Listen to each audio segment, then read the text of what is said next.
हमारे चैनल को like and subscribe कर दें और शेयर भी करें। धन्यवाद। हिंदी साहित्य पढ़ने वाले बच्चों का अभिनंदन है, बहुत बहुत स्वागत है। बेटा आप देखेंगे समय सारणी जो आपको बताई गई थी इसके पहले, उसका दूसरा भाग भक्ति काल, जिसे पूर्व मध्य काल भी कहते हैं, स्वर्ण काल भी कहते हैं। अब सवाल उठता है कि स्वर्ण काल क्यों नाम पड़ गया। स्वर्ण काल का अर्थ होता है सुनहरा समय। सुनहरा समय क्यों है? उस समय जितने भी कवि थे लगभग संत कवि थे, साधु कवि थे। नानक देव, रविदास, दादू दयाल, कबीरदास, मीरा, सूर, तुलसी, मलिक मोहम्मद जायसी, ये सभी संत कवि उसी समय के हैं। भक्ति का प्रवाह बहा दिया, इसलिए उसका भक्ति काल नाम है। और भक्ति के उपदेश से संसार में अपनी छाप छोड़ दिया है आपने, परमात्मा की भक्ति का प्रवाह बहाया, इसलिए स्वर्ण काल भी कहा गया, सबसे सुंदर युग। आगे देखें बेटा, इस काल के भक्त कवियों द्वारा जो रचनाएं हैं वो दो धाराओं में प्रवाहित हो रही हैं, दो धाराएं बह रही हैं।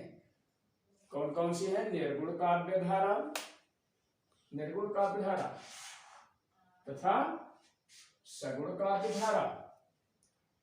उसके बाद में पुनः फिर क्या होता है? निर्गुण काव्य धारा दो शाखाओं में है। पहली शाखा क्या है? ज्ञानाश्रयी शाखा। दूसरी शाखा बेटा प्रेमाश्रयी शाखा। खूब ध्यान दीजिएगा आप। इसलिए सगुण काव्य धारा की भी दो शाखाएं हैं। कौन सी हैं? पहला है रामाश्रयी शाखा और दूसरा है कृष्णाश्रयी शाखा। आप देखेंगे यहाँ पर जो सगुण काव्य धारा है और निर्गुण काव्य धारा है। निर्गुण का अर्थ होता है वो परमात्मा जिसका कोई आकार नहीं है, जो इन आंखों से दिखाई नहीं पड़ता, वो दिव्य चक्षु से दिखाई पड़ता है, आत्मा की आंख से दिखाई पड़ता है, वो निर्गुण काव्य धारा के अंतर्गत आता है। जैसे कवियों में है कबीरदास, मलिक मोहम्मद जायसी, नानक, रैदास आदि। इसी प्रकार से सगुण काव्य धारा में क्या होता है? भगवान के सगुण रूप, साकार रूप, जिसमें आकार होता है उनका, जैसे राम है, कृष्ण है, बुद्ध है, इनका जो वर्णन करते हैं कवि, वो सगुण काव्य धारा कहलाती है। तो यहाँ पर देखें सगुण काव्य धारा में कौन कौन से हैं? तुलसीदास जी हैं जो रामाश्रयी शाखा के हैं, यहाँ देखो रामाश्रयी शाखा लिखा है। इसी प्रकार से कृष्णाश्रयी शाखा में प्रधान कवि कौन है? संत कवि सूरदास जी हैं। रसखान है, रहीम है, मीरा है, इस शाखा की है। और ध्यान दीजिएगा ज्ञानाश्रयी शाखा में कबीर, नानक, रैदास आदि, और प्रेमाश्रयी शाखा में जो प्रेम को इंगित करते हैं, वो प्रेमाश्रयी शाखा में मलिक मोहम्मद जायसी, उस्मान आदि प्रमुख संत कवि हैं, जिन्होंने प्रेम की आख्यान देते हुए भगवान की भक्ति का वर्णन किया, उनके स्वरूप को दर्शाया है।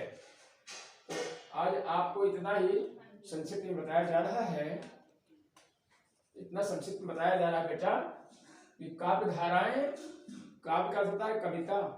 ऋषि मुनियों ने, संत महात्माओं ने जो कविताएं लिखी हैं उनमें और आज के कवियों में बहुत अंतर है। उनमें भाव गम्यता है, भाव विभोर कर देते हैं वो। उसमें कोई छंद, कोई अलंकार, कोई रस का निरूपण नहीं किया जाता है। ये तो हम आजकल के विद्वानों द्वारा देखते हैं, उसमें काव्य धाराओं में, उनकी कविताओं में महात्माओं की क्या करते हैं? अलंकार निकालते हैं अपने हिसाब से, छंद निकालते हैं, कौन सा छंद है, हालांकि उन्होंने कुछ नहीं लिखा है। कबीर साहब ने, नानक देव जी ने, रैदास जी ने, मलिक मोहम्मद जायसी ने ऐसा कोई छंद नहीं लिखा है, बनाया नहीं है कि उसमें रस, छंद, अलंकार प्रवाहित किया है। ये हम लोगों ने उसमें से निकाला है कि ये कौन सा रस है, कौन सा छंद है, कौन सी भाषा है, इसका निरूपण हम लोग करते हैं, यहाँ के विद्वान करते हैं। हालांकि महात्माओं ने ऐसा कुछ नहीं किया है, केवल भाव गम्यता है, भाव विभोर होकर के उन्होंने लिखा है। ईश्वर भक्ति का प्रवाह चलाया है हम लोगों के लिए, उसमें दूसरा कोई तथ्य नहीं है। जैसे आप ध्यान दीजिएगा, बहुत से कवि कहते हैं कबीरदास जी समाज सुधारक हैं, बिल्कुल गलत है। समाज सुधारक किसी तरह नहीं है वो। जब महापुरुष होते हैं जो ना, तो वो समाज सुधारक इसलिए कहे जाते हैं कि उनका उपदेश ही है इतना सुंदर है, इतना भाव से भरा हुआ है कि हर आदमी एक दूसरे से प्यार करता है। जात पात आदि का खंडन होता है, उसमें कुछ भी नहीं करते हो।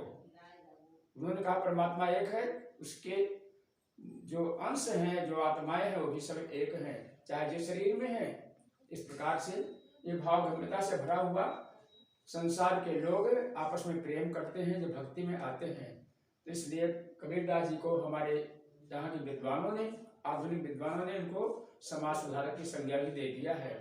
हालांकि समाज सुधारक बिल्कुल नहीं है, वो तो उद्धारक हैं, संसार के जीवों का उद्धार करने आए थे, परमात्मा से मिलाप कराने आए थे।